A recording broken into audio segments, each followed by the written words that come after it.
Bab 451, Murid. Dalam 1 detik untuk memberi Anda novel yang bagus untuk dibaca. Saat matahari terbit, pohon kembang sepatu setinggi 1 kaki, dan segala sesuatu di dunia ini sehalus rambut.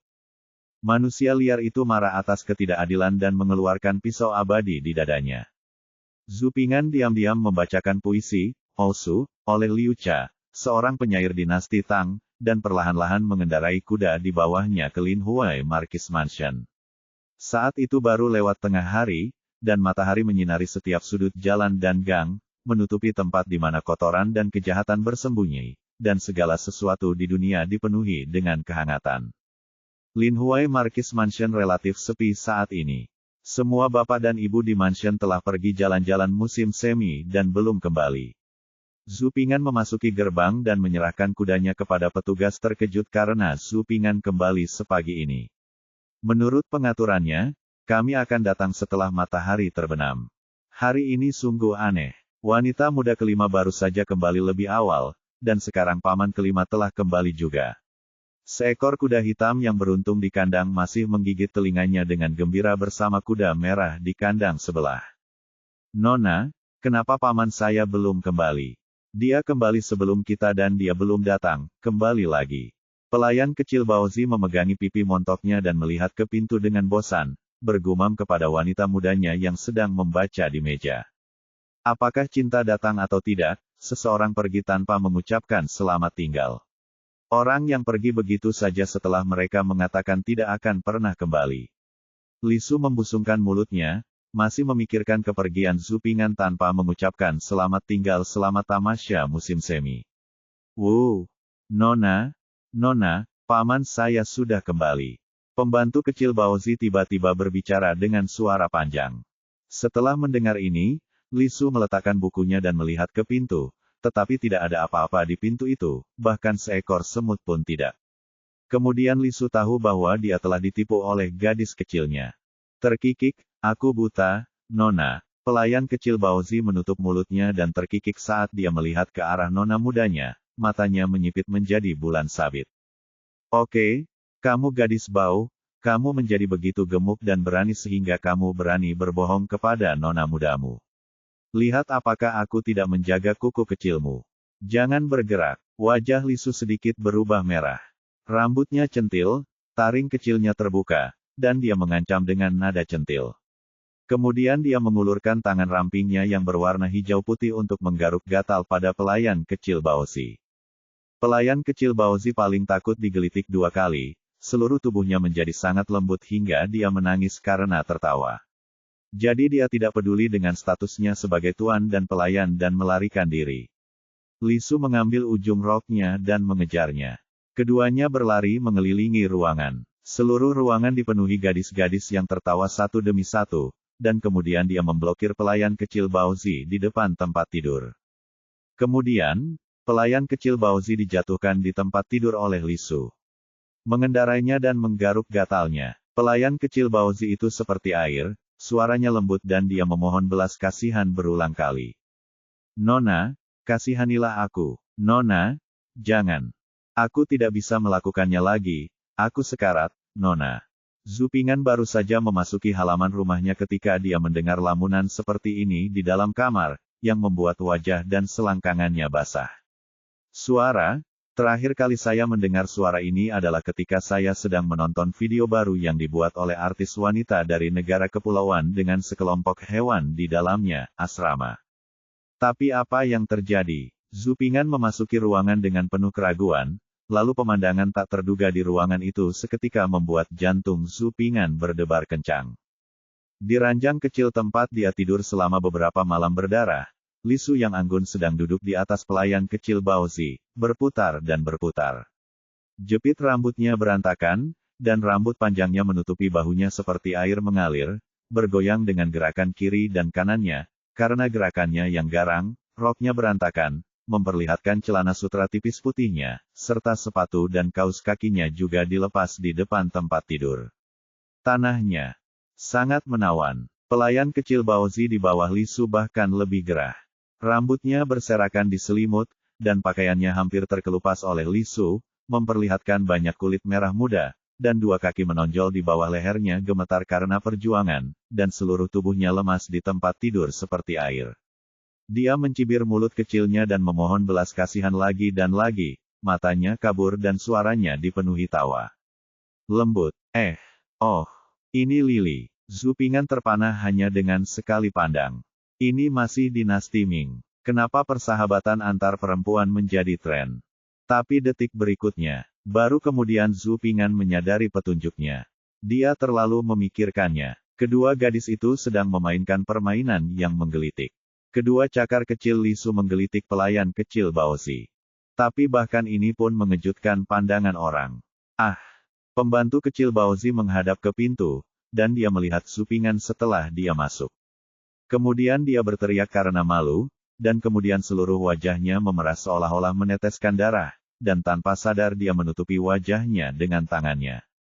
Nona, tidak, paman, telah kembali. Pelayan kecil Baozi menutupi wajahnya dan mengingatkan Li Su dengan malu-malu. Kamu kuku kecil berani berbohong padaku dan membiarkanmu merasakan betapa kuatnya aku. Li Su tidak mempercayai pengingat pembantu kecil Baozi. Alasan mengapa dia datang untuk menggaruk gatal pembantu kecil Baozi adalah karena pembantu kecil Baozi berbohong Zhu Ping'an. Ini dia, sekarang kata-kata pelayan kecil Baozi terdengar tidak dapat dipercaya oleh Li Su. Tidak, aku benar-benar kembali. Pelayan kecil Baozi tergores hingga air mata keluar. Kamu masih berbohong. Li Su mendengus, berbalik dan berhenti di tengah kalimat. Awalnya, Li Su hanya berbalik untuk melihat ke belakang, tapi dia tidak menyangka bahwa ketika dia berbalik, dia melihat sesuatu yang aneh tampak pria berdiri di depan pintu. Seru Li Su, seluruh tubuhnya ketakutan, dan dia jatuh dari tempat tidur tanpa duduk tegak. Kemudian wajah cantik itu menjadi pucat dan jatuh ke bawah tempat tidur sambil berteriak, dan Li Su ingin buang air besar. Ini adalah tempat tidur Zhu Ping'an, dia benar-benar naik ke tempat tidurnya dan langsung ditemukan olehnya. Sudah berakhir, aku sangat malu sekarang. Katak tidak hanya melihat sisiku yang tidak feminin dan bahkan gila, tapi aku juga harus terjatuh di depan Katak. Aku sangat malu, aku tidak mau untuk hidup lagi. Li Su, yang terjatuh ke bawah tempat tidur, merasa tidak enak sesaat dan ingin mencari celah di tanah untuk dirayapi. Jika kepalamu menyentuh tanah, apakah sakit jika terjatuh di bawah tempat tidur? Dalam suasana malu dan cemas, Li Su menunggu tragedi jatuh ke tanah di detik berikutnya. Namun, yang membuatnya sedikit bingung adalah dia tidak jatuh ke tanah, melainkan jatuh ke pelukan hangat. Ternyata saat Li Su terjatuh dari tempat tidur, Zhu Ping'an berlari tepat waktu untuk menangkap Li Su dan memeluknya, sehingga terhindar dari tragedi Li Su jatuh ke tanah dan mendarat di wajahnya. Li Su membuka matanya dengan bingung, tepat saat dia melihat Zhu Ping'an menundukkan kepalanya. Saat mata mereka bertemu, Li Su tiba-tiba tersipu. Murid muda. Detik berikutnya, Li Su tersipu dan menunjukkan taring kecilnya pada Zhu Ping'an karena malu dan marah, dan matanya yang berair melebar. Apa? Zhu Ping'an tidak bisa berkata-kata. Gadis ini terlalu tidak masuk akal. Jika dia tidak mengangkatnya, tempat tidurnya akan cukup tinggi untuk mengubah kecantikannya menjadi sesuatu yang lain. Di mana kamu meletakkan tanganmu? Li Su menatap Zhu Ping'an dengan marah, orang jahat ini. Tangan. Zhu Ping'an menggerakkan tangannya sedikit, dan bola daging yang cukup elastis terasa lembut. Batuk. Maaf saya tidak menyadari situasi daruratnya. Zhu Ping'an terbatuk 2 kali, lalu menggerakkan tangannya dari posisi di bawah Li Su. Pinggang Xiaoman terbuka. Turunkan aku. Li Su memalingkan wajahnya dan berbicara dengan suara yang lebih panjang. Bab 452 ketika Li Su bertemu Nona Yan Er. Hujan deras mengguyur burung layang-layang yang tenang, ombak putih membubung ke langit, dan perahu nelayan tidak terlihat di luar pulau Qin Huangdao. Ribuan tahun yang lalu, Wei Wu mencambuk-cambuknya, dan ada bab Anumerta di Jisi di timur. Angin musim gugur yang suram kembali datang, dan dunia telah berubah. Hanya dengan berdiri di tepi lautan luas, menyaksikan deburan ombak besar menghantam bebatuan, dan mendengarkan gemuruh ombak bagai binatang raksasa, barulah kita bisa benar-benar memahami semangat kepahlawanan dalam lagu Taizu, Lang Tao Sa. Beidaihe, laut benar-benar obat mujarab yang membuka pikiran orang. Berdiri di tepi pantai dan memandangi laut yang tak berbatas membuat orang berani berpikir tentang dunia. Ketika Zhu Ping'an melihat ke laut dan pikirannya menyebar, pelayan kecil Li Su dan Baozi juga berdiri di pantai dan memandang ke laut dengan rasa ingin tahu. Nona, bukankah tadi malam kamu mengatakan bahwa laut tidak terbatas? Mengapa kita berdiri di tepi laut sekarang? Pelayan kecil Baozi berdiri di pantai, tetapi dia tidak melihat ke laut yang tak berujung di kejauhan, tapi melihatnya dengan wajah bingung. Dia bertanya dengan bingung sambil terus melihat kembali ke pantai yang stagnan. Mendengar ini, Li Su mengalihkan pandangannya dari laut tak berujung di kejauhan, dan menatap ke arah pelayan kecil Baozi tanpa berkata-kata, seolah-olah sedang melihat ke pohon mati. Gadis bodoh, laut tanpa batas berarti laut tidak bisa dilihat di sekilas, tapi bukan berarti laut tidak ada tepinya. Laut yang tak berbatas berarti tidak ada tepinya, gumam pelayan kecil Baozi. Li Su menoleh dan melirik ke arah pelayan kecil Baozi. Pelayan kecil Baozi menciutkan lehernya dan berhenti berbicara. Dia seperti tikus kecil yang hanya terlihat oleh kucing, dengan kata kapital, pengecut, tapi terlihat menyerah sangat lucu. Hari ini adalah hari untuk perjalanan panjang, tetapi karena orang zaman dahulu memiliki gagasan tahayul, mereka harus berlayar pada siang hari. Dikatakan bahwa yang Qi paling kuat di siang hari dan keenam roh jahat dapat dihalau berlayar lancar. Kemarin, Zhu Ping'an dan Li Su berlayar dari ibu kota ke Tianjin di sepanjang kanal Beijing-Hangzhou. Lin Huai Markis Li Tingzu mengirim orang untuk menjemput Zhu Ping'an dan yang lainnya di dermaga pelabuhan Tianjin dan yang lainnya naik kereta. Saat ini, Lin Huai Markis Li Tingzu sedang melakukan beberapa kegiatan pemujaan laut bersama beberapa pejabat setempat di dermaga tepi pantai, yang juga merupakan praktik tahayul feodal. Mengorganisir tenaga untuk membangun altar. Pendeta Tao dari kuil Tao setempat di gunung diundang untuk mengikat beberapa babi gemuk yang disembelih dengan bunga merah besar. Selain itu, ayam, bebek, sapi dan domba diperlakukan sama, dan semuanya ditempatkan di dekat pelabuhan. Menunggu pendeta Tao menyelesaikan ritualnya sebelum mempersembahkan korban tersebut ke laut. Sejak dinasti Ming melarang laut, sudah lama tidak ada kegiatan memuja laut sebelum berlayar, sehingga masih menarik banyak orang untuk menontonnya, dan semua orang menganggapnya sebagai hobi. Tak hanya masyarakat biasa, beberapa pejabat pun turut menyaksikan. Tapi upacaranya rumit dan membosankan. Li Su juga tidak menyukai acara seperti ini. Jadi dia mengikuti Zhu Ping'an untuk melihat laut. Namun selain melihat laut yang tak berbatas, pantai ini tidak terlalu indah, berbeda dengan pantai-pantai modern pada umumnya. Pantai di kaki Zhu Ping'an berlumpur dan agak kotor, tidak seindah pasir halus. Saya sedikit kecewa, tapi bisa dimaklumi jika dipikir-pikir. Banyak pantai modern yang bagus adalah buatan manusia, dan sebagian besar pantai alami berada di selatan. Seperti Laut Bohai, sebagian besar berupa rawa dan memiliki tidak ada pantai. Melihat pengorbanan di sisi lain dermaga, sepertinya sudah berakhir. Zhu Ping'an membawa Li Su dan pembantu Baozi kembali ke dermaga. Apakah itu kamu? Dermaga itu sangat ramai. Zhu Ping'an, Li Su dan pelayan kecil Baozi melewati kerumunan dan hendak menuju dermaga untuk menunggu naik seorang gadis yang sangat terkejut. Suara marah 3 poin terdengar tidak jauh dari telinganya. Mendengar suara gadis itu, Li Su mengangkat kepalanya dengan waspada, dan kemudian melihat seorang gadis berpakaian cantik tidak jauh di depan, dikelilingi oleh pelayan dan wanita tua. Nah, ada juga seorang wanita muda cantik di sampingnya. Mata mereka semua tertuju pada Zhu Ping'an. Yo, kita saling kenal. Lihat adegan ini. Li Su sedikit mengangkat bibirnya, matanya yang gelap bersinar saat dia menatap lurus ke arah orang di seberangnya. Ketika Zhu Ping'an melihat orang itu datang, kepalanya agak besar. Mengapa Nona Yan Er datang ke Tianjin Wei? Setelah pergi ke toilet dan tanpa sengaja mengintip Nona Yan Er saat keluar dari kamar mandi dan kejadian di kamar mandi, Zhu Ping'an sangat takut bertemu dengannya. Terakhir kali dia melempar sepatunya dalam perjalanan ke Royal Street untuk memuji pejabat tersebut. Dan insiden kamar mandi juga sangat menakutkan untuk dipikirkan. Gadis-gadis di sekitar Nona Yan Er pada saat itu sepertinya dipersenjatai dengan tongkat dan pedang. Dia tampak seperti gadis gila. Wajah Nona Yan Er sedikit merah saat ini, dan dia mengertakkan gigi dan menatap Supingan. Matanya dipenuhi rasa malu, marah, dan sepertiga kebencian. Di sisi lain, wanita muda di sebelah Nona Yan Er memandang Supingan dari atas ke bawah dengan penuh minat. Hei, ini Supingan, sarjana baru nomor 1 di keluargaku yang sering disebut-sebut oleh adikku, Tuan Xiaosu. Ya ampun, kamu benar-benar tidak bisa membedakan wajah seseorang. Wanita menutup mulutnya dan terkikik, mengatakan dalam kata-katanya Supingan juga tidak terlihat bagus. Penampilannya yang tampan dan Yusu Lin Feng tidak ada hubungannya dengan Supingan. Nona Yan Er sering menyebutku.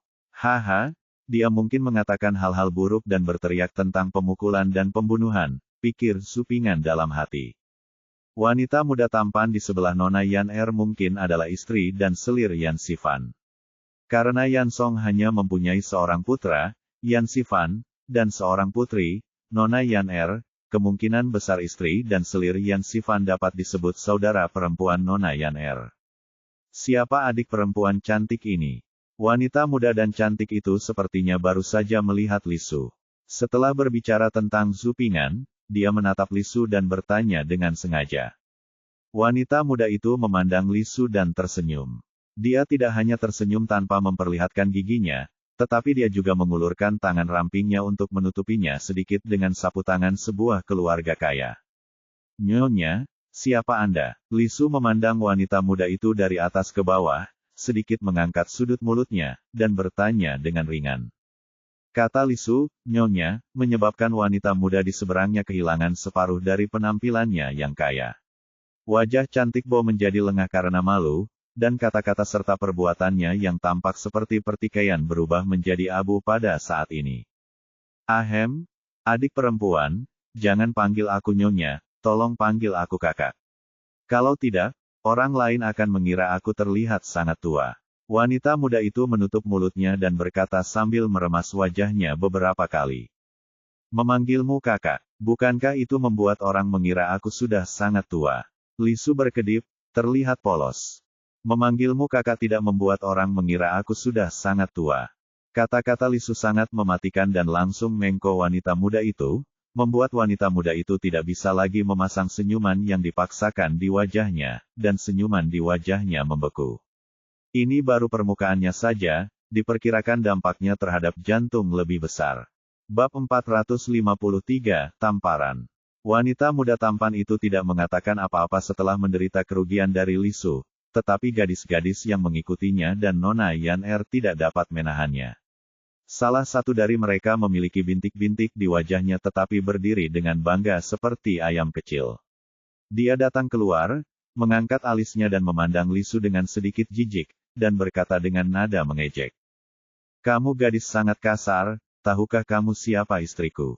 Aku membiarkanmu memanggilku saudara perempuan karena aku sangat menghargaimu. Kamu masih membuat pernyataan yang tidak bertanggung jawab di sini, dan kamu tidak tahu apa yang salah. Petik 2. Saat gadis ini mengejek Lisu, Nona Yan Er memelototi Supingan. Orang jahat ini mengintip ke arahnya saat sedang mandi, dan bahkan membuka kancingnya celana di depannya dan membuat sikap tercela. Dia hancur sia-sia. Kebencian yang begitu dalam tidak bisa diselesaikan begitu saja. Supingan tentu saja tidak berani memandang Nona Yan Er. Meskipun semua itu salah paham, Nona Yan Er lah yang menderita kerugian. Semua ini tercermin di mata Lisu. Rubah betina yang tidak tahu malu itu benar-benar merayu seekor katak bau di depanku di jalan. Tapi untungnya, Stinky Toad tidak tergoda dan bahkan tidak melihatnya. Ada baiknya kamu tidak melihatnya, kalau tidak aku bahkan tidak akan membuatkan makanan enak untukmu di kapal. Tuanmu tanpa malu-malu merayu seekor katak bau di jalan, beraninya kamu, seorang gadis kecil, mengejekku. Lisu belum pernah menuding seseorang sebelumnya, dia juga tidak pernah begitu marah. Terlebih lagi, dia diarahkan ke hidungnya dan diejek oleh seorang pelayan. Terkikik, Nyonya, apakah ini gadismu? Lisu tersenyum tipis, bibir merah mudanya sedikit terangkat, wajahnya yang cantik alami memerah, dan matanya yang berair menatap wanita muda yang tampan itu suaranya seindah burung, manis seperti madu, dan tidak ada tanda-tanda kemarahan atau ketidakpuasan sama sekali. Wanita muda tampan itu mengangguk. Meskipun dia tidak mengerti apa yang dimaksud Li Su dengan bertanya, gadis ini memang milik keluarga Yan. Nona Yan di sebelah wanita muda tampan itu juga mengalihkan perhatiannya dari Zhu Ping'an ke Li Su saat ini. Sekilas saja sudah membuat Nona Yan membuka mulutnya karena terkejut. Dia awalnya mengira sahabatnya, Putri Anyang, sudah cantik luar biasa, namun dia tidak menyangka kalau gadis di sebelah Deng Tuzi ternyata lebih cantik dari Putri Anyang.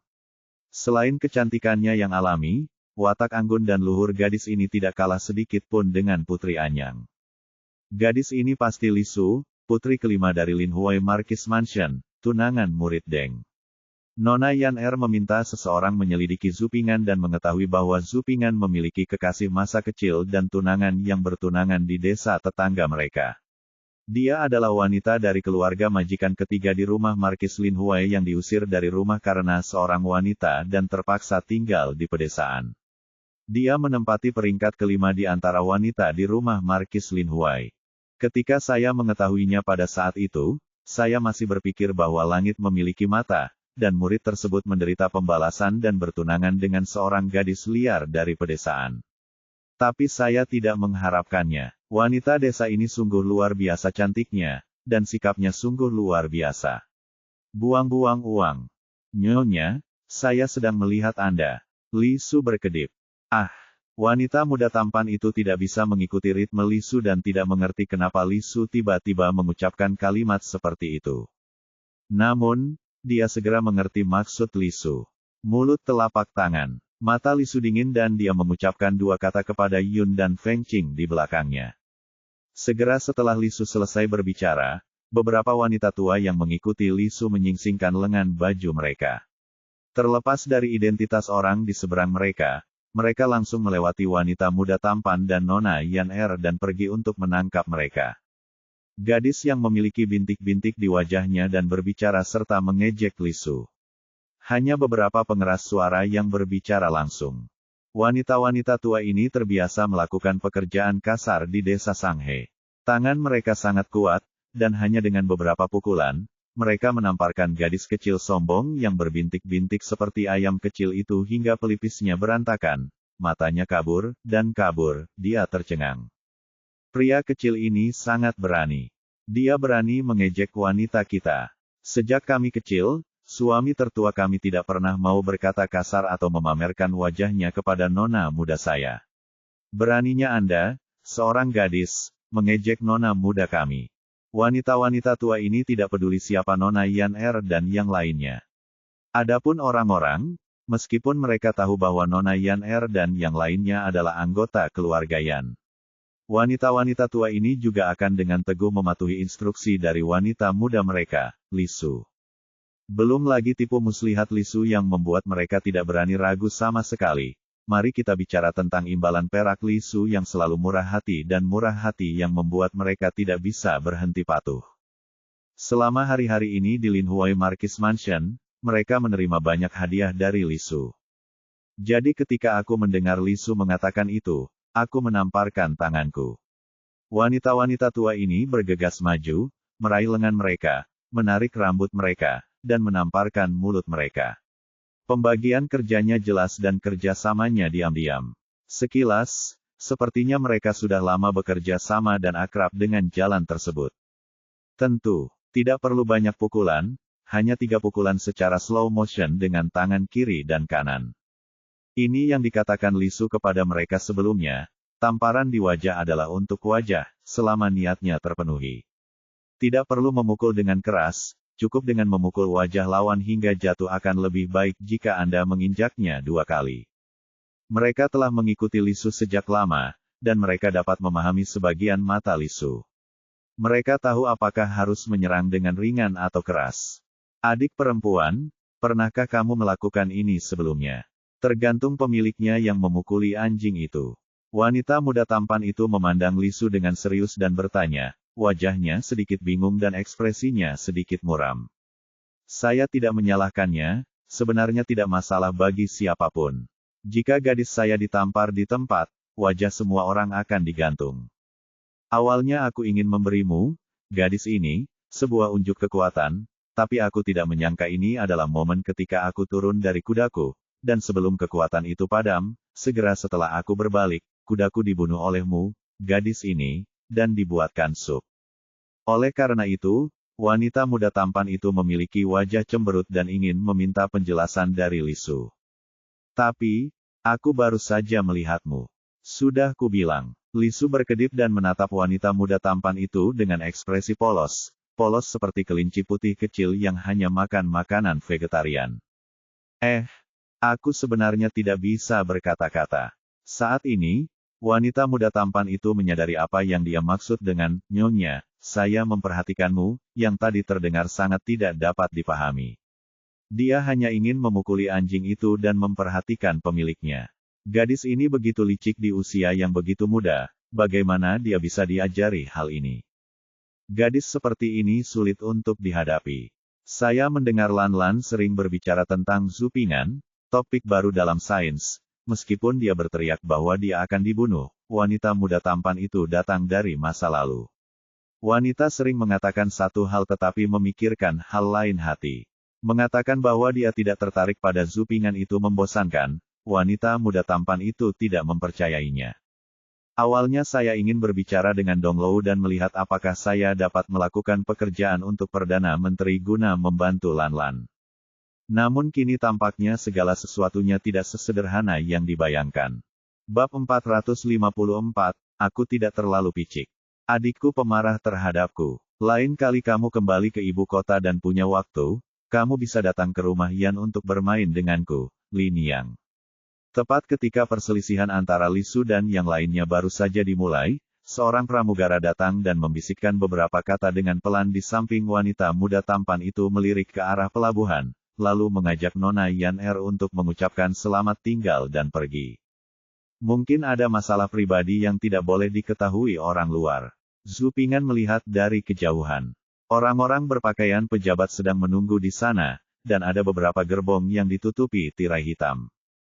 Ketika Nona Yan mengucapkan selamat tinggal, dia menatap Zupingan beberapa kali, dengan penuh kasih sayang, dengan kebencian. Lisu juga memperhatikan bahwa dia adalah rubah yang centil, dan dia tidak lupa untuk pamer sebelum pergi. Ketika Zupingan memalingkan muka dari kereta, dia tiba-tiba berhenti. Tunggu, apa yang wanita muda itu katakan kepada Lisu tadi?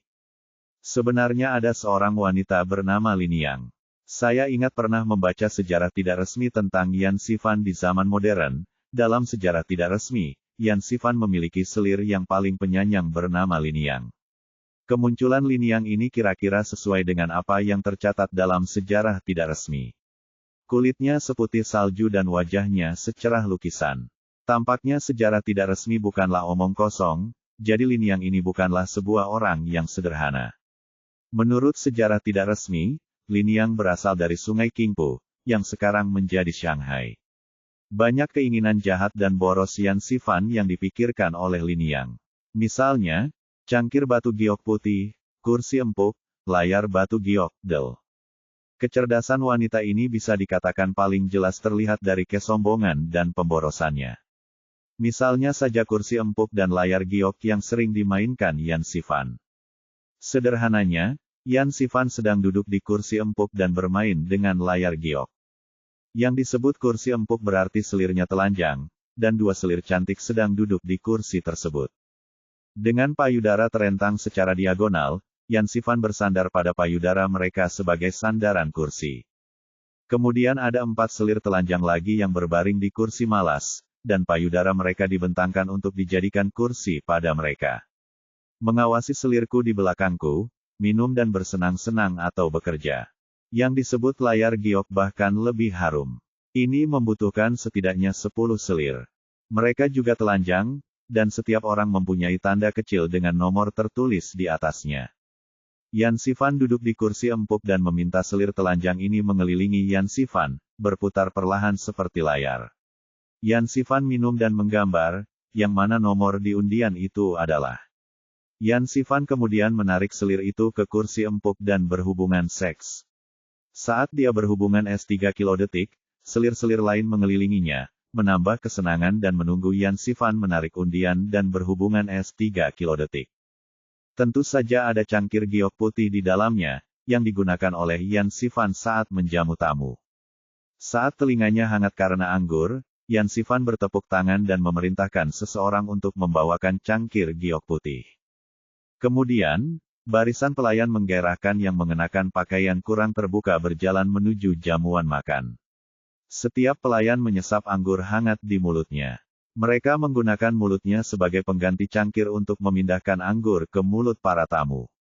Setelah menyajikan anggur, para pelayan ini akan memasukkan lidah merah muda mereka ke dalam mulut para tamu dan mengaduknya perlahan.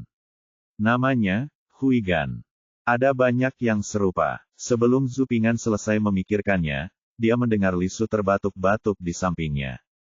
Ahem, gadis itu tumbuh dengan cukup baik. Lisu terbatuk, dan memandang Zhu Ping'an dengan tenang, dan tenang selama bertahun-tahun dan berkata, "Tidak buruk." Zhu Ping'an sedikit mengerutkan bibirnya. Faktanya, Nona Yan Er dan gadis bernama Lin yang sudah sangat cantik. Tapi dengan Lisu, monster di sisi mereka hanya bisa menggunakan kata, oke. Kata-kata. Dan EBS. Oke. Kamu sebenarnya bilang tidak apa-apa. Lisu terlihat tenang di permukaan, tapi hatinya sudah sombong. Meskipun katak bau itu tidak mengikuti petunjukku dan memberitahuku bahwa dia terlihat cukup baik, tapi dia baik-baik saja atau tidak, oke, tidak apa-apa, bagaimana rubah centil itu bisa begitu baik. Dia tidak setinggi saya, sosoknya tidak sebaik saya, dan wajahnya tidak sebaik saya. Lihatlah kegenitannya, menjijikkan untuk dilihat. Kamu cukup menuntut. Bagaimana aku bisa bilang tidak apa-apa? Menurutku orang tuamu cukup baik, dengan sosok yang bagus, kaki panjang, dan wajah standar berbentuk oval. Berbicara tentang ini, Lisu bertanya lagi, menurutmu di mana dia baik-baik saja? Bagian belakang kepala Zhu Ping'an menjawab tanpa berpikir. Begitu dia selesai berbicara, Zhu Ping'an merasakan ada yang tidak beres di atmosfer. Seolah-olah suhu di sekitarnya telah turun lebih dari 10 derajat dalam sekejap gudang es. Kemudian dia berbalik dan melihat Lisu dengan wajah dingin. Apakah kamu cemburu? Zhu Ping'an sedikit terkejut. Apa yang kamu bicarakan? Lisu memutar matanya ke arah Zhu Ping'an dengan penuh semangat, bersikap sangat tenang, mengapa aku cemburu? Apa hubunganku denganmu? Jangan jadi katak dan ingin makan daging angsa. Bagian belakang kepalanya cantik, jadi aku tidak peduli. Jangan pikirkan itu, aku tidak peduli. Aku tidak terlalu picik tentang hal kecil ini. Ini adalah baiklah, tapi selanjutnya. Untuk sesaat. Pergi. Bayanganmu mengenai bayanganku. Dengan ekspresi acuh tak acuh, Lisu tiba-tiba menunjuk ke bayangan Zhu Ping'an di tanah, kehilangan kesabarannya tanpa bisa dijelaskan, dan memberi tahu Zhu Ping'an untuk menjauh darinya. Karena bagian belakang kepalanya berarti dia sudah pergi. Kata Zhu Ping'an enteng. Oh iya? Melihat bagian belakang kepala membuktikan orang tersebut sudah tiada. Bagian belakang kepalanya berarti dia pergi, yang berarti dia tidak menyukainya lagi. Setelah mendengar kata-kata Zhu Ping'an, wajah Lisu tiba-tiba berubah dari suram menjadi cerah, tidak bersikeras membiarkan Zhu Ping'an pergi jauh dengan damai dan seterusnya. Setelah sekitar 10 menit, suasana kembali ke keadaan semula. Masih lebih dari 1 jam sebelum menaiki kapal. Lisu dan Zhu Ping'an pergi ke pasar dekat dermaga untuk membeli beberapa barang untuk dibawa ke kapal. Lautnya begitu luas sehingga mereka tidak bisa berlabuh selama berhari-hari, dan tidak ada apapun di laut. Ada tempat untuk membeli barang. Lisu membeli banyak buah-buahan, sayuran, daging, dan bumbu-bumbu di pasar. Dia bilang dia ingin koki di kapal memasak sesuatu yang enak dan menyerahkannya kepada pelayan dan wanita tua. Selain itu, Lisu juga meminta masyarakat pergi ke toko obat untuk membeli beberapa obat-obatan biasa, mengemasnya dalam tas dan membawanya ke dalam pesawat. Saat mengunjungi pasar, Zhu Ping'an melihat toko kelontong yang menjual alat pancing. Sayang sekali jika Zhu Ping'an tidak mengeluarkan uang untuk membeli alat pancing dan umpan. Mata Lisu berbinar saat melihatnya, dan dia juga membeli 2 pancing, 1 untuknya dan 1 lagi untuk pelayan kecil Baozi. Karena saya membeli banyak pancing, pemilik toko kelontong memberi saya tas jaring, mengatakan bahwa saya bisa menaruh umpan di dalamnya untuk menangkap ikan kecil dan udang. Ketika hampir tengah hari, Markis dari Linhuai mengirim seseorang ke pasar untuk menjemput Zhu Ping'an dan yang lainnya ke atas kapal. Upacara pengorbanan dan hal-hal lain telah dilakukan di dermaga, dan semuanya sudah siap. Bab 455, Berlayar Santai. Saya ingin punya rumah, dan ada dia di rumah. Siang hari ada seks, dan malam hari ada seks di balkon, di dapur, di ruang tamu, dan di toilet. Di kejauhan, pantai telah menghilang ke cakrawala. Melihat ke kejauhan, Anda dapat melihat bahwa air laut dan langit terhubung dengan mulus, seperti benua biru yang perlahan bergelombang, dan Anda tidak dapat membedakan apakah itu laut atau langit. Kapal membuka layar putihnya menghadap ombak, memercikkan ombak satu demi satu, tabrakan antar kapal air menimbulkan suara indah, wow, wow. Angin laut yang menyegarkan dengan bau amis meniup lembut rambutnya. Zhu Ping'an sedang berbaring di sofa empuk dengan kaki bersilang. Dia menyipitkan matanya sedikit dan menyaksikan nyanyian dan tarian yang memalukan di depannya. Dia dengan santai mengambil piring berikutnya ke sofa empuk. Masukkan buah yang sudah dicuci ke dalam mulut Anda, lalu ketuk bagian belakang kaki Anda dengan lembut dengan irama yang cepat. Seorang gadis dari zaman kuno, dengan pinggang ramping, bibir merah tua, lengan manik-manik, dan rok lipit, bahkan di zaman modern, lirik dan tariannya sangat memalukan, membawa dampak visual yang kuat dan sangat provokatif. Zhu Ping'an, yang sedang menikmati tarian dengan menyilangkan kaki, begitu santai dan nyaman. Tapi Lisu, yang sedang menari, tidak berpikir demikian. Pipinya memerah dan dia sangat malu hingga ingin mencari lubang tikus untuk dirayapi. Ketika saya masih muda, tidak apa-apa menari tarian semacam ini dengan pelayan kecil Baozi, tapi sekarang saya menari dengan Huaer, dan saya benar-benar merasa sangat malu.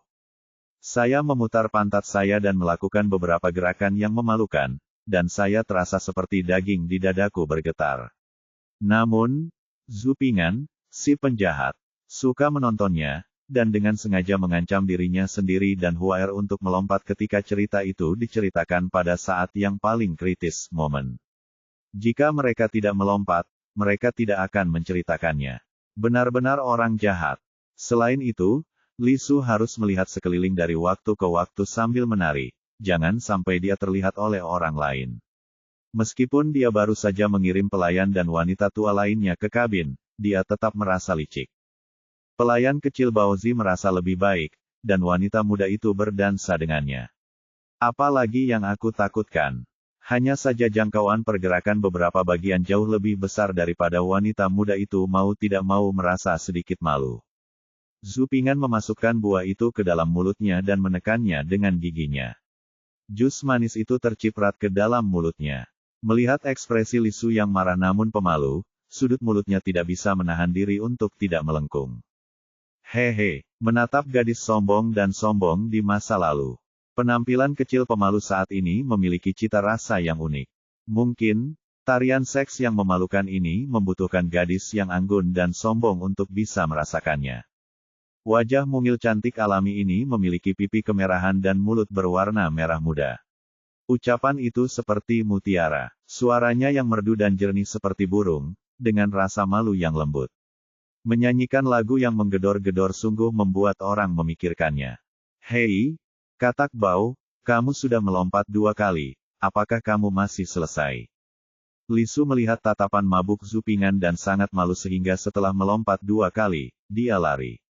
Menatap Zhu Ping'an dengan tajam, dia menunjukkan taring kecilnya pada Zhu Ping'an dengan marah. Ah, aku sudah menarinya 2 kali. Nah, kenapa aku harus menari 2 kali?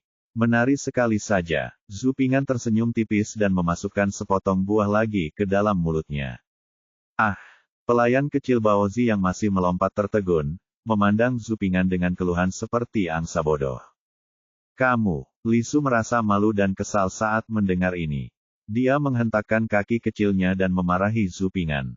Kamu orang jahat. Kenapa kamu tidak memberitahuku lebih awal? Kamu bahkan tidak bertanya. Zhu Ping'an tampak polos, aku melihatmu menari dengan gembira, kupikir kamu sangat suka menari. Wajah cantik Zhu memerah karena malu, hampir meneteskan air, siapa yang suka menari? Apa yang kamu bicarakan omong kosong. Bukan kamu yang memaksa orang lain untuk menari. Petik 2. Pelayan kecil Baozi juga menggembungkan pipinya dan setuju, tapi ketika Zhu Ping'an menoleh, kepala kecilnya terkulai lagi. Bukan apa-apa saat dia melompat, tapi dia merasa sangat malu sekarang. Seberapa bagus paman saya? Mengapa Anda menyukai tarian seperti ini dengan nona muda Anda? Ketika saya masih kecil, saya tidak melakukan apa-apa, tetapi sekarang wajah saya memerah ketika saya menari. Apa arti kata moma dan papapa dalam lirik tersebut? Kenapa harus melakukan moma di siang hari dan berhubungan seks di malam hari? Dan mengapa Anda berhubungan seks di mana-mana? Hei, kita sudah selesai menari. Giliranmu untuk bercerita. Kamu belum selesai bercerita. Zhang Xiaofan dan kompetisi seni bela diri Sekte Qingyun-nya akan segera dimulai.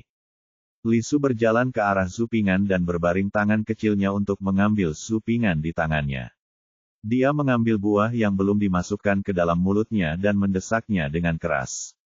Benar, Paman, ini waktunya kompetisi seni bela diri. Kami tidak ingin terlalu menggugah selera. Pembantu kecil Baozi juga mendesaknya. Oke. Zhu Ping'an duduk dan mengangguk. Kemudian, pelayan kecil Li Su dan Baozi duduk berbaris di sofa empuk di seberang Zhu Ping'an, memegang sepiring buah berisi buah-buahan dan biji melon, dan mendengarkan dengan penuh minat. Setelah sarapan, semua murid Sekte Qingyun datang ke lapangan Yunhai. Sekilas, mereka melihat lautan manusia yang sangat besar, bahu-membahu, dan popularitasnya sangat tinggi. Terlihat bahwa Sekte Qingyun makmur. Di alun-alun besar, hanya periode ketika semua orang sedang makan seiring waktu, 8 platform besar telah didirikan, terbuat dari pohon besar setebal pinggang, terpisah lebih dari 10 kaki satu sama lain, diatur dalam arah bagua. Zhu Ping'an duduk di sofa empuk dan minum. Setelah menyesap teh, dia mulai berbicara. Benar sekali, Zhu Ping'an berbicara tentang Susian, karya Xiaoding yang menjadi begitu populer di Tiongkok pada zaman modern. Zhu Ping'an masih duduk di bangku SMA ketika dia membaca Susian, dan Susian masih menjadi serial dalam terbitan novel. Setiap kali Susian keluar, Zhu Ping'an selalu bergegas ke toko buku kampus untuk membacanya. Karena saya membaca buku dengan sangat cepat, saya dapat menyelesaikannya dalam waktu belasan menit sambil berdiri di toko buku, lalu saya pergi dengan perasaan puas dan tidak perlu membeli apapun. Oleh karena itu, setiap pemilik toko buku melihat Zhu Ping'an datang, dia selalu terlihat kesakitan. Ketika Zhu Ping'an berbicara tentang Susian, setelah menaiki perahu, pelayan kecil Li Su dan Baozi pada awalnya sedikit tidak setuju. Mereka lebih suka mendengarkan novel seperti The Legend of the Condor Heroes. Taoisme disebutkan dalam novel Susian. Saya benar-benar tidak mengerti tentang pedang terbang. Bagaimana Master King Ye dari Sekte Qingyun bisa hidup sampai usia lebih dari 750 tahun? Bagaimana seseorang bisa berdiri di atas pedang dan tetap bisa terbang? Bisakah seseorang memanggil guntur dan kilat dengan membaca mantra dan melambaikan tangannya? Bisakah kamu memotong gunung dengan satu pedang? Namun, saat Zhu Ping'an terus berbicara, saat Zhang Xiaofan muncul, naik gunung untuk menjadi murid, dan Tian Linger, Baguyo, Lu Sueki dan lainnya muncul satu persatu, Li Su dan pelayan kecil Baozi jatuh cinta pada Zuxian. Terutama ketika Zhu Ping'an berbicara tentang kompetisi seni bela diri 7 meridian Sekte Qingyun, keduanya seperti ikan kecil yang menggigit umpan, tidak dapat berhenti. Jadi ketika Zhu Ping'an tiba-tiba berhenti dan menyarankan untuk bernyanyi dan menari, Li Su mengertakkan gigi dan setuju. Bab 456 Kamu sangat luar biasa. Dalam 300 tahun sejak berdirinya dinasti Ming, Angkatan Laut tidak pernah dikalahkan. Tentu saja masuk akal. Zhu Ping'an berdiri di geladak dan memandangi kapal perang yang tersusun rapi menurut formasi di lautan luas.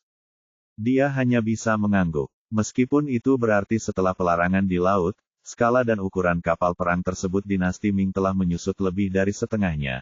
Namun meskipun demikian kapal perang yang panjangnya lebih dari 30 hingga 40 meter yang mengapung di laut masih mempertahankan keunggulan absolut dibandingkan bajak laut Jepang, Korea Utara, dan negara-negara Asia Tenggara di dekatnya dengan navigasi terbelakang. Lin Huai Markis Li Tingzu masih memiliki banyak keterampilan. Terlepas dari levelnya atau level jenderal atau stafnya, mampu memimpin armada ini dengan tertib, seperti lengan, menunjukkan bahwa Lin Huai Markis Li Tingzu masih memiliki banyak hal keterampilan. Memenuhi syarat untuk melayani sebagai Laksamana Cao Jiang. Armadanya terbagi menjadi dua bagian, satu kapal tempur dan satu lagi kapal non-tempur. Total ada lebih dari 20 kapal tempur, dengan ukuran yang bervariasi. Kapal andalan Li Tingzu adalah yang terbesar, ada 8 kapal non-tempur, kecuali kapal Zhu Ping'an dan Li Su, yang lebih merupakan kapal pesiar, yang lainnya kapal non-tempur bertanggung jawab atas pasokan dan penyelamatan. Unggulannya adalah kapal keberuntungan yang panjangnya sekitar 40 meter, dengan 2 tiang dan 3 tingkat kabin. Di luar terdapat pagar pembatas tebal seperti miniatur kota, dan haluannya dilapisi lembaran besi. Ketika berada di dermaga, Zhu Ping'an menghitung secara kasar dan menemukan bahwa ada lebih dari 30 artileri di kapal utama. Adapun senjata lain di kapal utama, Zhu Ping'an tidak tahu, tetapi sebagian besar senjata api seperti tabung api dan burung, tabung, serta busur panah dan senjata lempar. Gunakan senjata dingin sebagai pelengkap. Selain kapal Fu, kapal tempur juga mencakup kapal perang kecil dan menengah, seperti kapal Haichang, kapal senjata 2 tiang, kapal Changshan dan kapal lainnya. Armada ini dikomandoi dengan bendera, gong, genderang, dan trompet. Tidak lama setelah armadanya berlayar, Zhu Ping'an melihat kapal andalan Li Tingzu mengibarkan bendera berbagai warna di geladak. Kemudian armada mengikuti instruksi bendera dengan tertib. Kapal perang didistribusikan jauh ke depan dalam bentuk busur untuk melindungi dan menjaga. Kapal non-perang berlayar di belakang, dengan kecepatan yang sedikit lebih lambat. Jarak yang cukup jauh juga dijaga antar masing-masing kapal, hal ini dikarenakan pada saat berlayar di laut, jika dua kapal berjalan terlalu berdekatan secara paralel maka akan mudah bertabrakan akibat pengaruh tekanan air. Zhu Ping'an memandangi kapal perang di depannya di dek. Dia hanya bisa melihat samar-samar deretan titik hitam, tapi dia bisa melihat garis besar kapal pasokan di dekatnya. Ada kompas di siang hari dan teknik mencari bintang di malam hari. Apalagi terdapat peta laut untuk berlayar di sepanjang pantai Daming, sehingga armada selalu berlayar dengan lancar. Saat armada berlayar menjelang tengah hari keesokan harinya, arah angin berubah. Kapal andalannya memberi isyarat dan beristirahat sementara di pantai. Anda tidak bisa berlabuh di laut. Anda hanya bisa berlabuh dan beristirahat jika sudah dekat dengan pantai. Dengan peta navigasi dan pelaut berpengalaman, tidak perlu khawatir menemukan pantai tempat kapal dapat diparkir. Mereka segera menemukan pantai yang cocok untuk singgah, dan armada pun berbaris. Mereka berlabuh untuk istirahat sejenak. Pantai ini berbentuk cekung. Di luar terdapat angin kencang dan ombak, namun laut di sini relatif tenang. Terdapat beberapa burung laut berukuran besar yang meluncur di laut di kejauhan, dan hangatnya sinar matahari di langit meninggalkan lautan cahaya keemasan di laut. Sambil beristirahat, Markis dari Lin Huai juga mengirimkan 6 kapal perang untuk berpatroli di perairan lepas pantai sebagai peringatan. Zhu Ping'an bersandar di pagar, melihat kapal perang yang dikirim oleh Markis dari Lin Huai untuk ditarik, dan mengangguk puas. Nona, lihat cepat, ada ikan. Pelayan kecil Baozi berbaring di pagar dan memandangi percikan air di bawah perahu. Wajah kecilnya memerah karena kegembiraan. Benarkah? Li Su juga berbinar. Ya, Nona, setidaknya sebesar ini. Pelayan kecil Baozi tersipu dan mengulurkan tangan kecilnya untuk membuat tanda, dia sangat bersemangat. Li Su berjalan ke pagar dengan rok di tangan dan memandangi laut yang berkilauan di bawah perahu dengan penuh minat. Ayo memancing, Nona. Pembantu kecil Baozi menyarankan sambil melihat ikan yang berjatuhan di laut dan mengedipkan mata dengan cerah. Anak-anak bisa diajar. Li Su memandangi pelayan kecil Baozi dan mengangguk puas. Faktanya, pelayan kecil Baozi ingin memancing meskipun dia tidak memberitahunya. Saat berada di laut, Li Su ingin memancing, tetapi dia tidak bisa memancing karena perahunya terus bergerak. Sekarang setelah perahunya diparkir, wajar saja jika kesempatan itu tidak dilewatkan. Saran pembantu kecil Baozi untuk memancing jatuh ke dalam hati Li Su. Jadi Li Su meminta seseorang untuk mengeluarkan alat pancing yang dibelinya ketika dia naik perahu, dan memasang alat pancing tersebut di geladak untuk persiapan memancing. Namun, tidak ada satupun dari mereka yang pernah memasang alat pancing. Melihat pelampung, tali pancing, kail, joran dan umpan, mata mereka menjadi gelap dan tidak tahu harus berbuat apa. Aku akan melakukannya. Zhu Ping'an datang, berjongkok, dan dengan terampil meletakkan pelampung ikan di tali pancing, lalu mengikatkan 3 kail ke tali pancing, dan kemudian mengikat tali pancing dengan kuat dan memasang 1 set alat tangkap. Keseluruhan prosesnya memakan waktu kurang dari 3 menit. Paman, kamu luar biasa. Melihat Zhu Ping'an menyiapkan alat pancing dengan begitu cepat, pelayan kecil Baozi memiliki ekspresi kekaguman di wajahnya, dan ada bintang di matanya. Li Su mengerutkan bibirnya karena tidak setuju dan memutar matanya ketika dia mendengar apa yang dikatakan pelayan kecil Baozi. Kamu nampaknya sangat menghina, maka kamu bisa melakukannya sendiri. Melihat ini, Zhu Ping'an sedikit mengangkat sudut bibirnya, meletakkan peralatan memancing yang sudah terpasang ke tangan pelayan kecil Baozi, dan kemudian menyerahkannya, atas peralatan memancing yang tidak aman. Siapa yang peduli? Lakukan saja sendiri. Li Su memelototi Zhu Ping'an dan berkata dengan marah. Nona, kamu bisa menggunakan ini. Setelah mengatakan itu, pelayan kecil Baozi menyerahkan alat pancing di tangannya kepada Li Su. Aku tidak peduli jika ada yang melakukannya. Mendengar ini, Li Su memelototi pelayan kecil Baozi, dan kemudian pelayan kecil Baozi menciutkan kepalanya, tidak berani merentangkan cakarnya lagi. Namun memasang alat pancing terkesan sederhana, namun tidak mudah, apalagi Li Su yang tidak punya jari di mata air tersebut. Meskipun dia sangat percaya diri pada awalnya, Li Su mencoba beberapa kali tetapi tidak berhasil. Ada masalah dengan memperbaiki pelampung di tali pancing. Hei, kamu menyelesaikannya untukku. Li Su berjalan ke arah Zhu Ping'an dan berkata, meskipun wajahnya sedikit merah, kesombongannya tidak berkurang sama sekali. Halo, siapa? Halo, di mana itu? Zhu Ping'an sengaja menoleh dan melihat sekeliling, lalu menatap Li Su dengan ekspresi palsu di wajahnya. Tampaknya cukup menarik untuk menggoda seorang gadis kecil yang sombong dan melihat gadis yang sombong dan nakal itu tersipu malu. Zhu Ping'an, tolong perbaiki untukku. Wajah cantik Li Su menjadi lebih merah dari sebelumnya. Saya ingin aman juga, tetapi seseorang sepertinya sedikit menghina. Zhu Ping'an menggeliat. Kamu, Li Su menatap Zhu Ping'an dengan marah. Zhu Ping'an mengangkat bahu, tidak peduli dengan tatapan kecil Li Su. Akhirnya, setelah Li Su tersipu dan memberitahu Zhu Ping'an bahwa kamu sangat hebat, Zhu Ping'an memberikan alat pancingnya kepada Li Su dengan senyuman puas. Tentu saja, saya juga memasang alat pancing untuk diri saya sendiri. Bab 457 Memancing. Munafik, pelit, apakah kamu berani bersaing denganku dalam memancing? Setelah menerima alat pancing yang terpasang, Li Su menatap Zhu Ping'an dengan sepasang mata hitam besar dan mengungkapkan kemarahannya atas keributan Zhu Ping'an dengannya barusan. Dengan cibiran mulut kecilnya yang merah dan lezat, dia melancarkan pertarungan memancing dengan Zhu Ping'an, novel Dingdian. Aku sudah membalik halamannya dan kamu masih berdebat. Siapa yang kamu sebut pelit? Zhu Ping'an memandang Li Su yang sedih dan tidak bisa menahan senyum. Kamu, laki-laki, bertengkar dengan gadisku, dan kamu masih mengatakan bahwa kamu tidak pelit. Li Su menggeram, mencibir mulut kecilnya, dan mengarahkan jari kelingkingnya ke Zhu Ping'an pada saat yang tepat. Logika macam apa ini?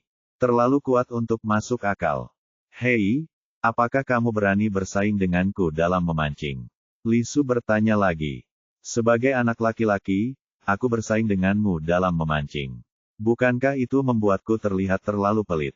Zhu Ping'an mengangkat bahu sedikit, menggunakan tombak dan perisainya. Pengecut. Li Su cemberut, melambaikan jari kelingkingnya yang merah muda di depan Zhu Ping'an. Kamu bahkan tidak memiliki keberanian untuk bersaing denganku dalam memancing. Kamu benar-benar pengecut. Petik 2 tanda seru. Rasanya persis seperti seekor ayam kecil yang dengan sombongnya mengusulkan untuk bersaing dengan elang dalam terbang. Saya khawatir Anda tidak boleh kalah. Zhu Ping'an melenturkan ototnya dan sedikit terprovokasi oleh Li Su, seorang gadis yang jahat dan sombong, dan berhasil. Belum pasti siapa yang akan kalah atau menang. Li Su mengerutkan bibirnya. Matahari bersinar tepat, dan laut relatif tenang. Kehangatan menyinari laut yang berkilauan, seperti bunga-bunga emas yang disulam satu demi satu pada sehelai sutra hijau dari waktu ke waktu. Mungkin arus lautlah yang membawa garam kaya nutrisi ke sini, sehingga menghasilkan lebih banyak plankton, yang merupakan makanan lezat bagi ikan. Sebab, sumber daya ikan di teluk ini relatif melimpah. Saat ini musim semi, cuaca semakin hangat, suhu air meningkat, dan ikan-ikan yang menghabiskan musim dingin mulai mencari makan, yang merupakan puncak musim memancing. Waktu yang tepat, tempat yang tepat, dan orang yang tepat menjadikannya saat yang tepat untuk memancing.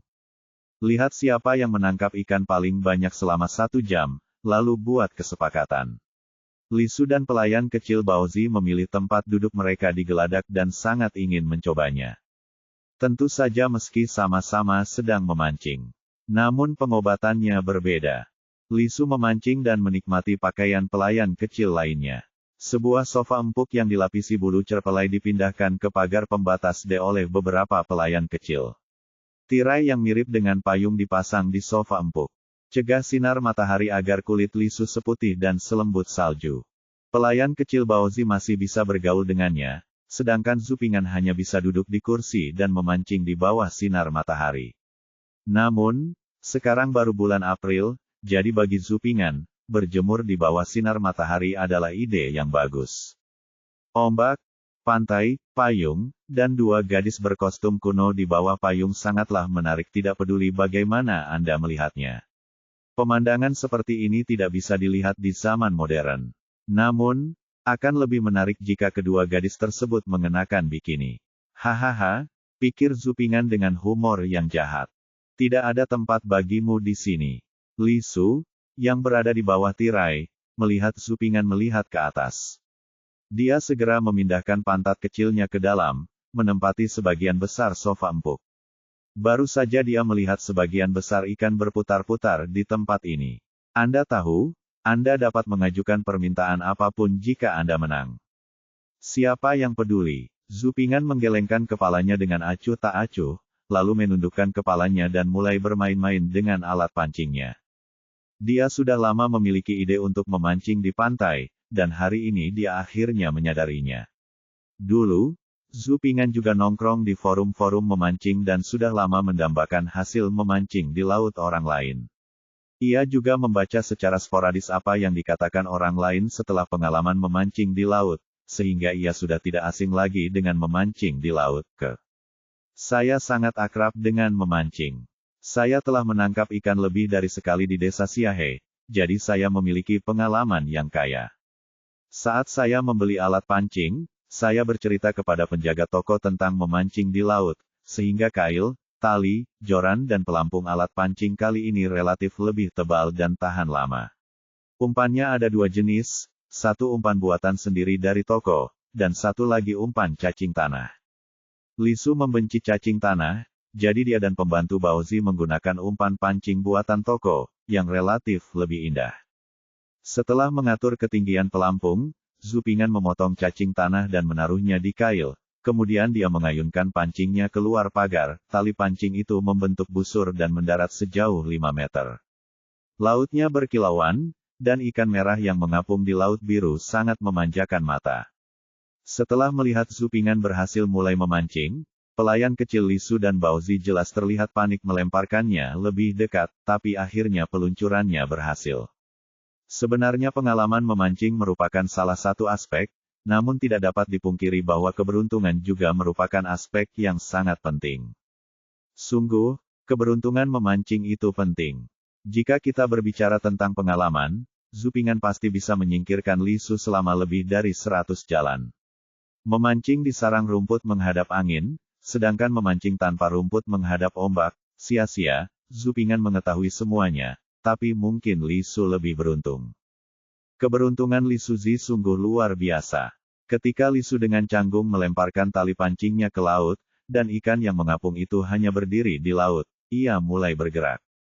Zupingan merasa agak sulit dipercaya bahwa energi dan keberuntungan gadis berkulit gelap dan sombong ini sebenarnya tidak begitu baik. Li Su tidak jauh dari posisi Zupingan. Zupingan dapat melihat sekilas pergerakan Lisu. Dia dengan jelas melihat bahwa Lisu baru saja melepaskan tali pancing, dan ikan mulai bergerak segera setelah pelampung dimulai. Menguasai timing mengangkat joran adalah kunci keberhasilan memancing. Ketika pelampung ikan mulai bergetar, hal ini terutama karena ikan sedang menguji apakah aman atau ikan belum waktunya untuk mengangkat tongkat.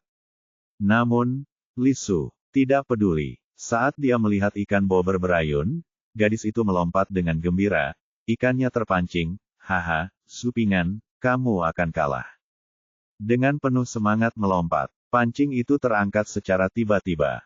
Sebagai tanggapan, Zupingan menggelengkan kepalanya sedikit. Ini bukan waktunya untuk mengangkat pancing.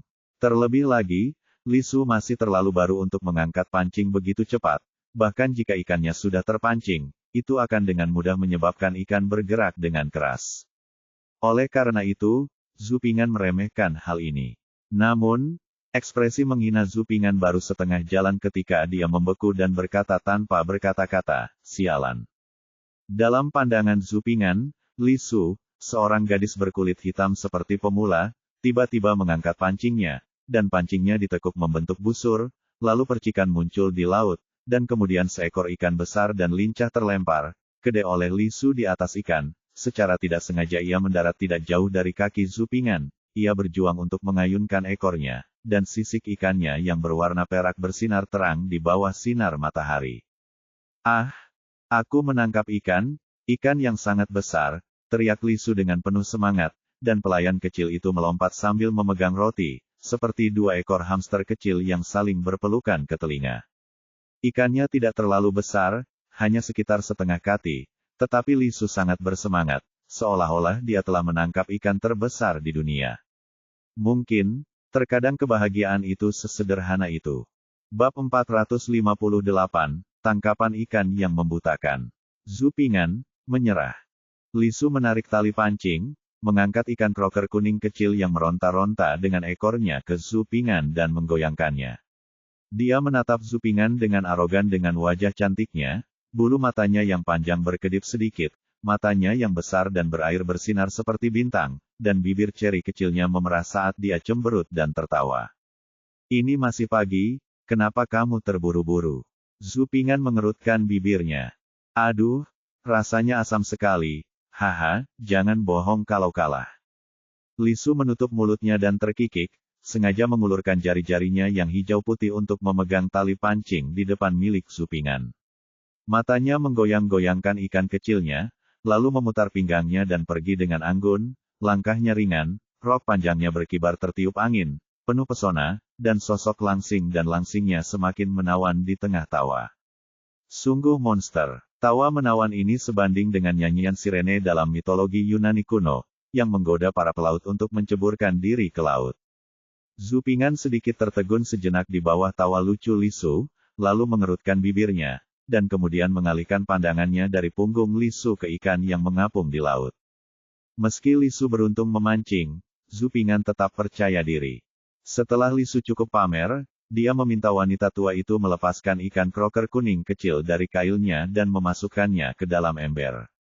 Kemudian dia memasukkan umpannya lagi dan melemparkan tali pancingnya ke laut lagi, kali ini lebih jauh dari sebelumnya. Lihat, Zupingan, ikannya terpancing lagi. Hampir seperti sebelumnya, tali pancing Lisu terlempar ke laut, dan Zupingan mendengar kicauan ceria Lisu lagi. Ini tidak ilmiah. Zupingan tidak bisa berkata-kata saat dia melihat Lisu dengan kikuk mengangkat tiang itu lagi. Kemudian seekor ikan kecil berwarna-warni dilempar ke geladak oleh Lisu. Ikan ini berukuran sangat kecil, seukuran telapak tangan, tetapi sangat berwarna. Bentuknya juga sangat lucu dan lonjong. Badan ikannya berwarna biru dengan beberapa garis hitam, namun ekornya berwarna kuning yang sangat indah. Ah, cantik sekali. Sekelompok gadis mulai berkicau di sekitar ikan kecil berwarna-warni yang ditangkap Lisu. Bahkan pelayan kecil Baozi yang sedang memancing meletakkan pancingnya dan mengelilinginya. Ini hampir seperti pemeragaan ulang adegan tadi. Lisu memegang tali pancing di tangannya yang ramping dan membawa ikan kecil berwarna-warni untuk dipamerkan di depan Zupingan. Dia begitu sombong. Tepat ketika Lisu sedang pamer di depan Zupingan, Zupingan tersenyumlah sedikit. Dia meletakkan jari-jarinya ke bibir dan diam, ikanku juga akan mengambil umpan. Kemudian Lisu melihat ikan bober Zupingan mulai bergetar di laut. Pelampung itu tenggelam, lalu melayang lagi. Lalu tenggelam lagi. Saya melihat Zupingan hendak menangkap ikan. Wajah Lisu tampak sedikit panik. Haha, ini waktunya memberi Lisu, seorang pemula, pelajaran memancing standar. Bintang tampak bersinar di sudut mata Zupingan, lalu dia meletakkan tangannya di pancing dan memutuskan untuk menunjukkan pelajaran memancing standar kepada Lisu. Awas, kata Zupingan dengan suara rendah setelah Lisu, seorang pemula, menangkap ikan 2 kali berturut-turut, dia akhirnya bisa bernapas lega. Kemudian, Zupingan menggoyangkan pergelangan tangannya dengan singkat dan kuat. Gunakan kekuatan pergelangan tangan Anda untuk menggoyangkan joran, angkat ujung joran sekitar 20 cm. Tujuan menggoyangkan pergelangan tangan adalah agar kail ikan cepat menembus mulut ikan. Setelah menggoyangkan pergelangan tangan, Zupingan mengangkat joran lagi dan menggulung tali pancingnya. Seluruh aksi dilakukan sekaligus, dan tali pancingnya tidak lepas sama sekali, yang sangat standar. Itu sukses dan ikannya terangkat. Di bawah sinar matahari, seekor ikan kurus seukuran jari mengibaskan ekornya, dan tetesan air yang jatuh memantulkan cahaya warna-warni di bawah sinar matahari. Kurang dari lebih besar dari. Zupingan melihat tangkapan setebal jarinya, dan wajahnya terasa sedikit terbakar. Terkikik. Tidak, ini ikan yang kamu tangkap, cekik ikan. Lisu memandangi ikan kecil yang ditangkap oleh Zupingan, mulut merahnya sedikit tertegun sejenak, dan kemudian dia tidak bisa menahan diri, tertawa. Saya benar-benar tidak tahan lagi. Saya pikir saya akan menangkap ikan paus sekarang ketika saya melihat postur Zupingan, tetapi setelah sekian lama, dia hanyalah seekor ikan kecil. Pelayan kecil Baozi di sampingnya juga terkekeh, matanya berubah menjadi bulan sabit. Kemudian gadis kecil lain yang menonton tidak bisa menahan tawa. Di tengah tawa ceria para gadis, Zupingan sedikit tersipu. Ini terasa seperti tamparan di wajahnya. Haha, aku baru saja mengatakan bahwa aku akan memberi Lisu pelajaran memancing standar, tetapi hasilnya adalah ikan yang sangat tebal. Lisu baru saja berkata ikan kecil yang kutangkap 10 kali lebih besar dari yang ini. Benda ini benar-benar, ya, melihat ikan putih kecil ramping di kail, sebuah ide tiba-tiba terlintas di benaknya. Zupingan tidak bisa menahan senyum. Hei, kamu bodoh. Kamu masih bisa tertawa ketika menangkap ikan sekecil itu. Lisu memutar matanya. Zupingan menutup telinga terhadap tawa semua orang. Setelah melepaskan ikan putih kecil dari kailnya, dia sekali lagi memasukkannya ke dalam kail besar di bagian bawah tali pancing untuk dijadikan umpan, dan kemudian melemparkan tali pancing tersebut ke dalam laut lagi, kebetulan terjatuh ke arus laut, lalu perlahan-lahan melepaskan tali pancingnya, sehingga ikan-ikan tersebut terapung mengikuti arus laut. Zupingan bodoh, kenapa kamu membuangnya ke laut lagi? Apakah kamu menghancurkan tubuhnya dan menghancurkan jejaknya? Kami semua melihatnya, pamanku terlambat. Pembantu kecil Baozi tersenyum dan menyipitkan matanya. Zupingan tersenyum tipis, lalu memandangi ikan yang mengapung di laut dengan tenang, sangat tenang, seolah-olah manusia gunung punya rencana cerdasnya sendiri. Namun di mata orang lain, ini hanyalah tamparan di wajah. Pada masa dinasti Ming, tidak ada layar yang diizinkan masuk ke laut. Para nelayan di pantai terdekat dipindahkan dari laut. Tidak ada yang pergi ke laut untuk mencari ikan, jadi ada banyak ikan di laut terdekat. Tidak lama setelah Zupingan melemparkan tali pancing, kendaraan hias mulai bergerak lagi sebelum gadis-gadis di samping berhenti tertawa. Zupingan berdiri dan bersiap mengangkat tongkat. Dengan goyangan pergelangan tangannya, percikan air naik ke laut, menimbulkan riak besar. Kemudian Zupingan merasakan tarikan yang kuat pada tali pancingnya. Pancing sangat kejam. Untuk mencegah ikan terlepas atau putus tali pancingnya, Zupingan mengangkat joran ke atas untuk menjaga bentuk busurnya, lalu mulai berjalan-jalan dengan ikan. Gerakan Zupingan tiba-tiba menarik perhatian para gadis. Mulut mereka membeku karena tawa. Lisu menutup mulutnya karena terkejut dan melihat air yang bergejolak di laut. Zupingan mengajak ikan berjalan-jalan sekitar 10 menit. Dia merasa ikan di dalam air sudah habis, lalu dia menarik-tarik ikan itu ke samping perahu dengan tali pancing, lalu ambil tas jaring tiang panjang di sisinya dengan tangan yang lain dan masukkan ke dalam air laut. Ah! Ikan yang besar sekali. Ikan yang sangat besar, pasti sudah menjadi sperma. Saat Zupingan berjuang untuk membawa ikan sepanjang 1 meter ini dari laut ke geladak, terdengar suara terus-menerus kejutan dari gadis-gadis di geladak. Melihat ikan gemuk yang meronta-ronta di geladak, Lisu membuka mulutnya lebar-lebar dan tidak bisa berkata-kata. Matanya hampir buta. Seperti kata pepatah, ikan besar memakan ikan kecil, dan ikan kecil memakan udang. Umpan yang digunakan untuk memancing juga akan mempengaruhi hasil tangkapan ikan. Zupingan mengenang saat mengunjungi forum pemancingan, ada yang memanfaatkan ikan kecil dan udang sebagai umpan, panennya cukup bagus, jadi saya punya ide dan mencoba menggunakan ikan kecil yang baru saya tangkap sebagai umpan. Saya tidak menyangka akan mendapatkan hasil panen yang jauh melebihi ekspektasi saya. Bab 459, sebuah peringatan membuat heboh. Ketika Zupingan menangkap ikan besar dengan galahnya, angin dan hujan yang turun selama sehari di ibu kota berangsur-angsur berhenti, dan kabut lembab memenuhi ibu kota. Pepohonan dan bunga setelah hujan menjulang di kabut, seperti negeri dongeng, dan dinasti Ming seperti menyanyi dan menari. Kali ini, peringatan yang diserahkan Zupingan kepada Menteri Perhubungan sebelum berangkat cukup heboh. Pada awalnya, tugu peringatan Zupingan tidak mencolok di antara kumpulan tugu peringatan yang memuji kebajikannya. Penasihat kiri dan kanan dari Departemen Administrasi Umum yang bertanggung jawab atas peninjauan awal tugu peringatan tersebut semuanya mati rasa memuji kebajikan, dan tidak ada yang patut diperhatikan di dalamnya. Tumpukan peringatan ini ditemukan dalam lebih dari 10 jilid, sehingga penasihat kiri dan kanan Departemen Urusan Umum tidak membukanya satu persatu untuk verifikasi dan hanya meninjaunya. Para pembimbing kiri dan kanan menyortir tugu peringatan menurut pangkat pejabatnya. Setelah disusun tugu peringatan diserahkan kepada atasan untuk ditinjau sesuai prosedur. Ada 38 tugu peringatan yang diserahkan kali ini, semuanya disusun menurut tingkatannya. Hei, sebenarnya ada peringatan pejabat tingkat 6 di sini. Sungguh, mengapa pejabat tingkat 6 ikut bersenang-senang? Setelah penasihat kiri Departemen Urusan Umum mengurutkan daftarnya, dia menemukan bahwa peringatan peringkat terendah hanyalah sebuah peringatan. Itu hanya kelas 6, dan saya lebih terkejut daripada tidak dipenuhi dengan penghinaan dan ejekan. Pejabat termuda dalam tugu peringatan yang baru saja mengulas juga merupakan pejabat senior pangkat 4. Dulu, tinjauannya hampir selalu seperti ini. Sekarang ketika saya melihat tugu peringatan dari Zupingan, pejabat wijen peringkat 6, mau tidak mau menganggapnya agak konyol. Saat hari raya, sudah menjadi kebiasaan bagi Anda yang menduduki peringkat ke-6 atau ke-7 untuk mengirimkan kenang-kenangan ucapan selamat. Mengapa kamu ikut bersenang-senang sekarang? Sungguh, aku bahkan tidak memikirkan identitasku. Satu lagi yang telah menajamkan kepalanya dan ingin memanfaatkan peluang.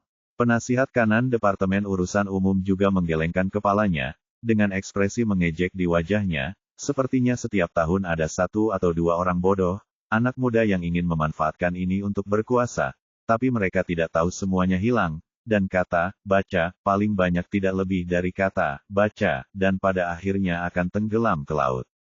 Untuk anggota Dewan Kiri dan Kanan, ada beberapa cerita resmi kecil seperti itu hampir setiap tahun, dan semuanya tentang memuji kebajikan, hal-hal baik, dengan harapan dapat dihargai dan digunakan kembali oleh Kaisar.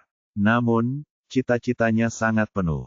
Kenyataannya sangat kurus. Peringatan semacam ini yang memuji kebajikan Anda telah tersebar di laut, dan itu jauh lebih tinggi dari jabatan resmi Anda. Peringatan semacam ini dari pejabat kecil seperti setetes air yang jatuh ke laut ketika dikirim ke kabinet, itu hanya sebuah kata penghargaan. Yang mulia, ini diskonnya juga dibuat berdasarkan suara orang tanpa melihatnya. Ada seorang pemuda bodoh yang bermimpi indah. Tapi tidak ada yang pernah dipromosikan karena hal ini. Zupingan. Nama ini sepertinya familiar. Nama-nama pejabat yang kami lihat semuanya familiar. Mungkin mereka adalah orang-orang yang memintamu untuk meminta bantuan. Tidak masalah. Ayo, biarkan dia menabrak tembok selatan dan bangun. Penasihat Zuo menggelengkan kepalanya dan tertawa, lalu menyerahkan peringatan itu kepada petugas di samping dan memerintahkannya untuk melaporkannya ke sejarah umum. Utusan Urusan Umum adalah kepala eksekutif tertinggi di Departemen Administrasi Umum. Zheng Sanpin menangani hal-hal seperti penerimaan bab internal dan eksternal, pengajuan peringatan, penyegelan dan sanggahan. Ketika peringatan itu disampaikan, Utusan Urusan Umum sedang bekerja lembur untuk menulis Qingci ini diserahkan oleh Tuan Yan Ge dan dia harus menulisnya sebelum pulang kerja hari ini dan menyerahkannya kepada Tuan Yan Ge. Selain itu, setiap kali Kaisar Jiajing mengadakan pesta, ada banyak kutipan yang memuji kebajikannya, dan tidak ada yang perlu diperhatikan. Apalagi itu juga karena kepercayaan pada bawahan di bawah. Pejabat di bawah sudah meninjaunya, jadi saya tidak perlu khawatir. Qingci yang dijelaskan oleh Yan Ge masih penting. Jadi kumpulan peringatan ini baru saja dikirimkan. Ayo, Duta Besar melambaikan tangannya dan berkata, kirim segel pendaftaran ke kabinet untuk diproses. Oleh karena itu, peringatan Zupingan dicampur dengan kumpulan peringatan yang memuji kebajikannya. Setelah didaftarkan dan disegel, langsung diserahkan ke kabinet. Tujuan pendaftaran tugu peringatan adalah untuk mencegah pejabat yang berkuasa menyita tugu peringatan tersebut secara pribadi. Ini adalah sistem yang didirikan ketika Xia Yan, ketua menteri sebelumnya, menjabat. Semua peringatan yang diserahkan ke kabinet harus ditangani oleh pejabat kabinet dan tidak boleh ditahan atau disita tanpa izin. Peringatan tersebut berlangsung lancar di Departemen Urusan Umum, namun menimbulkan keributan di kabinet. Kabinet tidak hanya terdiri dari Yan Song dan menteri kabinet lainnya, tetapi juga memiliki beberapa pejabat pembantu. Kumpulan peringatan ini sampai ke tangan pejabat pembantu terlebih dahulu. Peringatan sebelumnya semuanya merupakan kutipan yang memuji kebajikannya. Dengan cara yang berbeda, ketika tiba waktunya peringatan Zupingan, pejabat yang bertanggung jawab atas inspeksi sama dengan pejabat dari Departemen Urusan Umum. Mereka tersenyum menghina, dan pejabat junior juga ikut-ikut bersenang-senang. Oh, Zupingan, ini juaranya kali ini, mari kita lihat bagaimana sang juara menyanyikan pujiannya.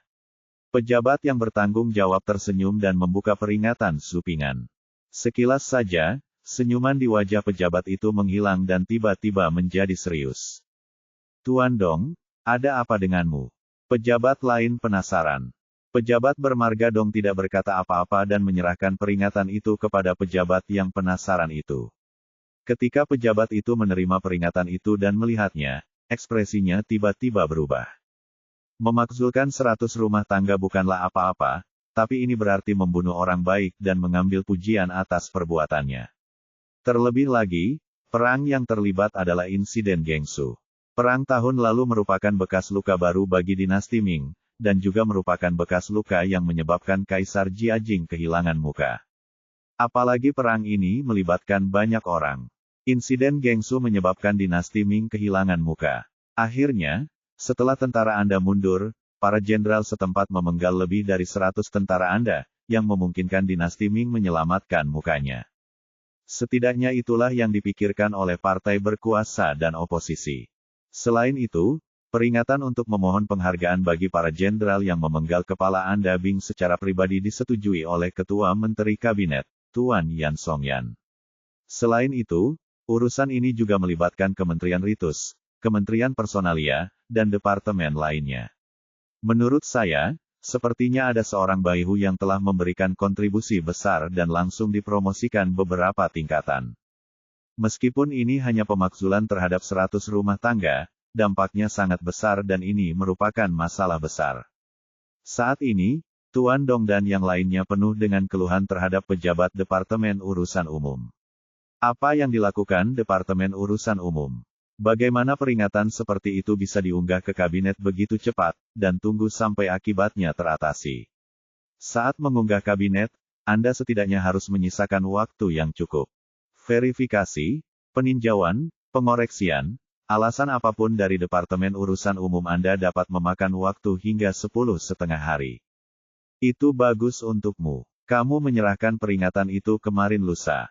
Tidak mungkin, masalahnya mendesak, Tuan Dong dan yang lainnya tidak berani menunda. Karena ketakutan, mereka secara khusus memilih peringatan Zhu Ping'an dan mengirimkannya ke rumah tempat para menteri kabinet tinggal. Saat mereka menunggu di luar, mereka mendengar suara gedoran meja yang samar-samar dari dalam ruangan. Tuan Dong dan yang lainnya yang menunggu di luar patah hati oleh suara itu.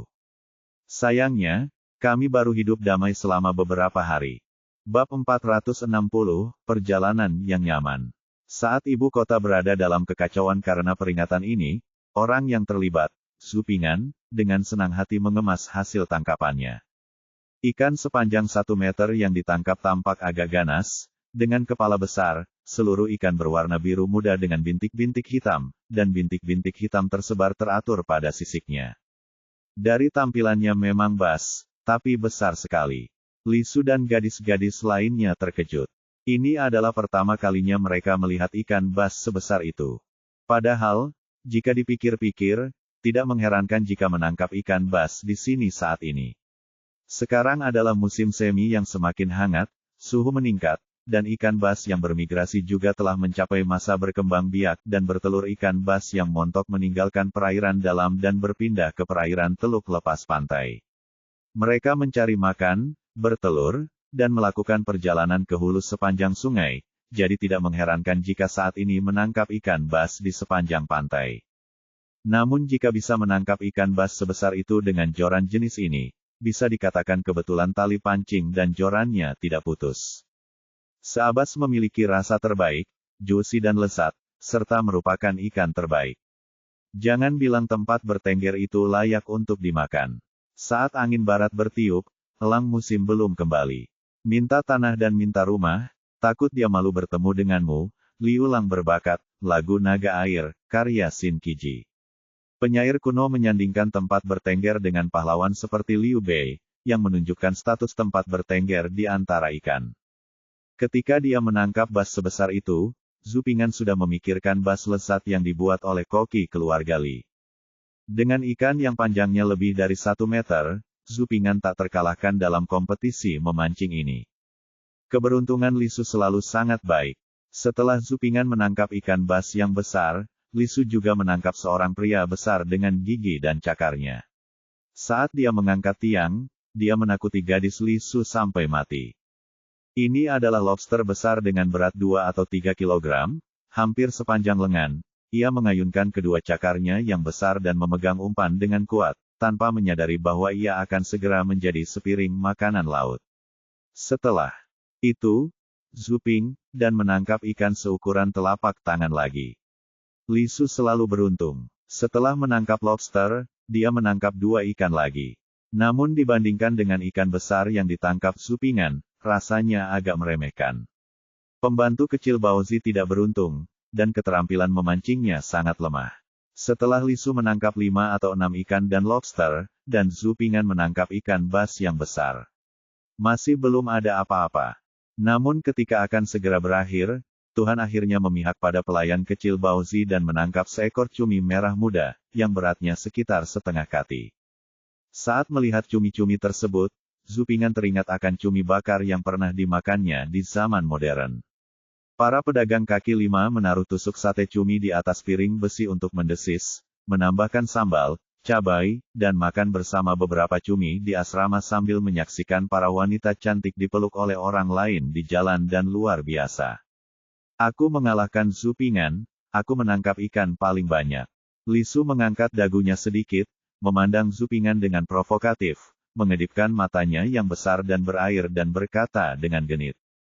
Tolong lihat ukuran ikannya sebelum Anda berbicara.